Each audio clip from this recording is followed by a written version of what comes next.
MkLeo is pretty much unanimously the best player in Ultimate, and that's why you see me putting out a lot of analysis videos on him. But I think it's even more interesting when someone's able to beat the best, because it means they've come up with something new, or at least really refined a lot of the techniques that they had before. And that's why I really want to break down this match of Nairo versus MkLeo to show how Nairo was able to beat MkLeo in the grand finals and win Mainstage. The set really turned around in this game. This was the second game of the second set that they played in grand finals with this nice edge guard right here, which Nairo is going to use to get this kill. He doesn't initially get it just off of that side B drop down neutral air. You see him right here. He forces the air dodge out with that side B, drops down, waits, neutral airs, and because Joker has Arsene, that means he's gonna have to get hit by that. There's no stalling that he can do. He's gonna get hit. Now Leo's able to dodge past that, puts out a hitbox to stop Nairo from getting him, and Nairo's just sort of forced. He tries to cover this area, but Leo does a good job to wait, and now they're both just sort of on the ledge. But Nairo grabs ledge first, so he knows he can just neutral get up, get onto that ledge, and as soon as Leo goes for an attack, he's gonna just get him with a grab, throw right back off stage into a kill. This is really good. Leo tries to dodge pretty much everything, but Nairo's still alert, still ready, still waiting for his mistakes and catching it there on that neutral get up. We continue on here with this nice edge guard where he gets a nair off stage, and then Arsene goes away, so now MkLeo is able to recover. Leo doesn't hit that spike hitbox, which is very lucky for Nairo. He comes down with a good Tomahawk grab, where Nairo's been pretty much always landing with these hitboxes. If you look at this situation before, Leo's just sitting there shielding. He'd just done an aerial, and so Nairo could easily hit a back air here, and it would push Leo far enough back that he probably wouldn't get shield grabbed, because now Leo would be over here and Nairo would be over here, because that back air does a lot of knockback on shield. But Nairo knows that he doesn't just want to hit on shield and be safe. No, he wants to get more out of it. So he's going to Tomahawk grab. As we can see, he just lands right next to Leo and boom, turn around grab. And he can throw him right back off stage to reset this edge guard, which is where he's been getting a lot of these kills and just extending his advantage really well. So then his side B is going to force Leo to jump, and Leo decides to air dodge in, which Nairo very smartly covers with a down tilt here. This down tilt's going to send him up into the air, and that raw back air is just going to finish him off. Really good, just showing of both tech skill and awareness of what his opponent's going to do.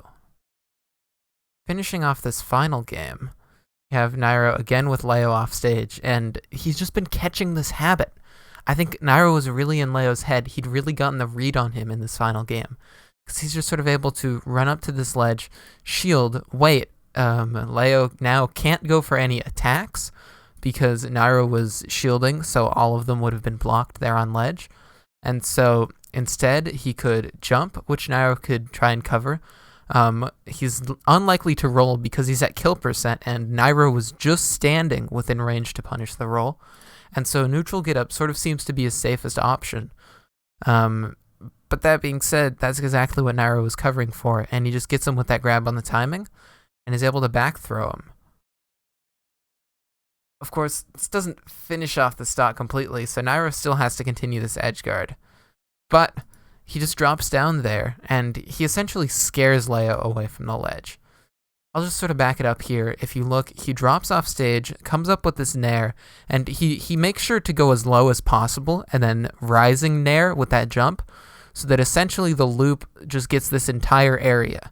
So Joker needs to go below that if he wants to recover. And so Leo ends up just sort of falling down as low as possible to beat that out. But it's going to end up being too low, and he just dies. Now right here, we're in the game just after that, and he's able to hit that dash attack, send Leo up into the air, and now Leo has to land. He could land with a hitbox, or he could just try and land as fast as possible and get his shield up. But when he lands, he's vulnerable just in that little bit of time, which is why a lot of people do land with a hitbox. Of course, Nairo actually, playing Palutena, has a character that can do really well against both of those options, because this dash attack that he goes for, using this shield right here, that means that it has some armor on it. And because of that, if Leo were to land with a hitbox, At the best for Leo, it would have just traded, and at the worst, he doesn't even land with a hitbox, and now he's hit right back up into the air. So that's very good from Nairo, very safe of him to do. And now he just turns around because Leo, being at 84% means that he's in danger of being killed by this back air, and Nairo wants to threaten that, so that's what he's going to do. But he's just threatening it. He just immediately double jumps, as you can see, right back up onto stage. But now he's forced Leo to go low right to that ledge. And so now that he's forced Leo to go low, he can use that down tilt. It's just going to hit right in that area, which means it can also sort of reach below in 2-frame, because this whole area is where Joker is vulnerable before he hits the ledge. And now that he's hit that 2-frame, he's got Leo right up there, ready to get punished. He's going to hit him with that forwarder. He's right back off stage. And again, Nairo goes out. He turns his back to him.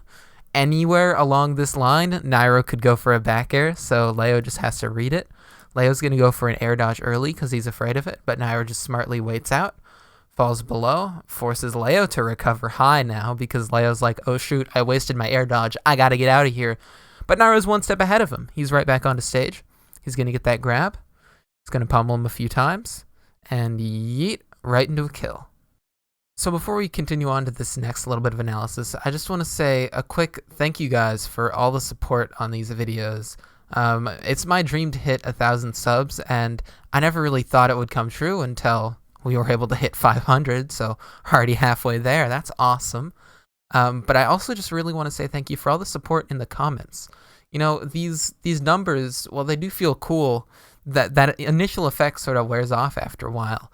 But what lasts around is I just get to go into the comments and see all of the people who are just so nice, who are so appreciative. That's awesome. And I just want to say thank you guys for all the support, and I'm going to keep trying to make analysis for you. Speaking of analysis, this final bit that I want to highlight right here. So, Nairo's going to be off stage. He's just going to up B back to ledge. Leo's not going to hit the timing on that ledge trump, so Nairo just gets right back up. And because Leo went for that ledge trump, missed it, Nairo's going to be able to get a grab, and he can just throw him right back off stage. And now it's reversed. Nairo gets to go for this edge guard. So how's he going to do it? How's he going to beat Leo? Well, of course it's just going to be great edge guarding. Again, Nairo just creates this wall of threat. Anywhere in here he could go for an aerial. And he just falls really quickly to match Leo's speed because Leo's going to try and fast fall down low to avoid him. And now that Leo's down low, if he goes for an air dodge down here, an air dodge down here means that he's going to be unable to jump because of that, or use an up B because of the air dodge for a while. It's just waiting until eventually, now maybe here he can use his up B, but by that point he's too low really to like get to ledge. And so Nairo's already won. He's just put himself into a position where it's guaranteed that Leo was going to die, and he's just able to quickly poke with that forward air to make sure that it happens. And boom, get himself a kill. So there you have it, just a few examples of Nairo's amazing edge guarding against Leo, and how he was able to turn this around and beat the best ultimate player. If you enjoyed this Smash analysis, please do hit subscribe. I'm loving all of the support from you guys, and I just hope to keep providing great content. Alright, I'll see you in the next one. Peace out.